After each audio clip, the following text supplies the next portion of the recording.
Big bomber class me for butting on me head. A sexy gal say she want to give me head. When me fuck pussy turn red. Gymnastic.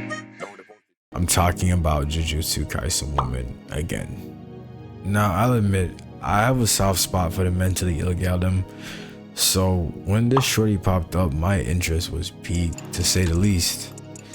And I essentially just want to look at the brief exchange that these two had and ask the question, did this nigga lose a good one, man, or did he essentially duck 18 years of turmoil? And I mean, that's assuming that he would stick around for 18 years and be a better father than this nigga.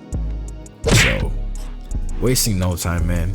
After a quick reintroduction, Yorozu essentially asked Sukuna, what do I get for packing you up? Nah, I mean? And Sukuna looks at her and he says, you get anything you want. The wheels in her head start turning immediately, my nigga. And she says, anything? Kaki? Oh my god, Kaki? And the balls? And my nigga says, yes. And the balls. And she goes fucking ballistic, bro. You feel me? And then we get this beautiful double spread panel of the convoluted hellhole of a fantasy that she has planned out for my nigga. And man, I really do have a spot for the mentally ill galdom, because what the fuck is wrong with this bitch, bro? Like, I love her, like I really do, because she's actually sick in the goddamn fucking head, and I love it. You know what I mean? What the actual fuck? I have a funny feeling that Sukuna knew exactly what the fuck he was ducking, and he knew that the pum pum was not worth the mental instability. But we get Sukuna's reaction to her lovely proposal, you feel me? And he instantly tries to pack her the fuck up, because he was like, I don't know what the fuck you just said, but we're gonna go ahead and just expedite this process here as quickly as possible, because you clearly are unhinged. And we get a clean display of hands, probably what Yorozu is just seeing as foreplay in her head. And I also realize, we realize that her curse ability is essentially a peak form of what Mai had.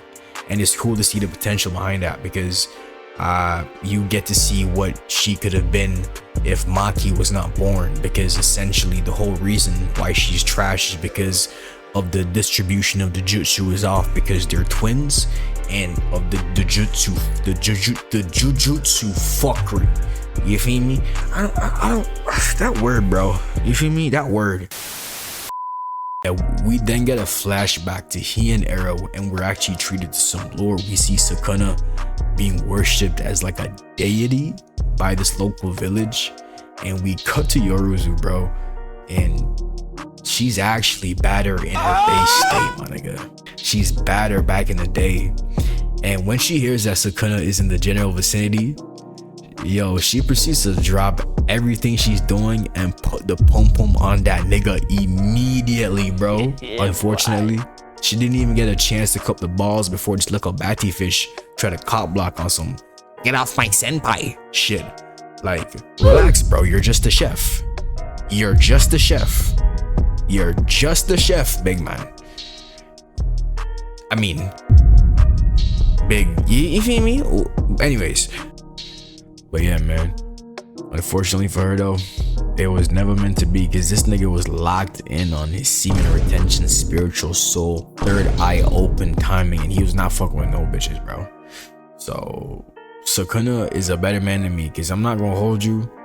If she approached me like these, I'm folding, nigga, and I'm folding very, very Give me your quick. Coochie. But yeah, man, we cut back to the present day, and he essentially hits her with this fraud ice scam, and she gets the second serving of that Heian era treatment, bro.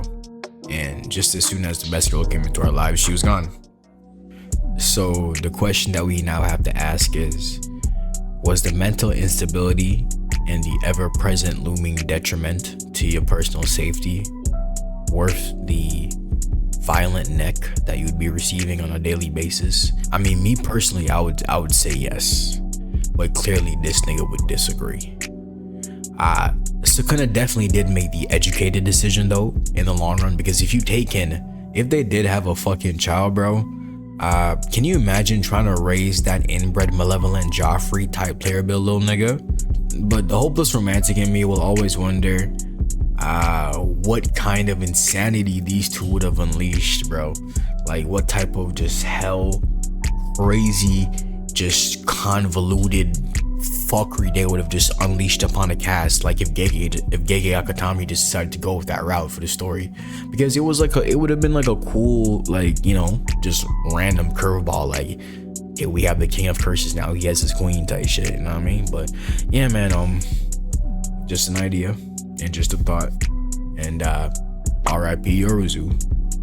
And yeah, man, thanks for watching.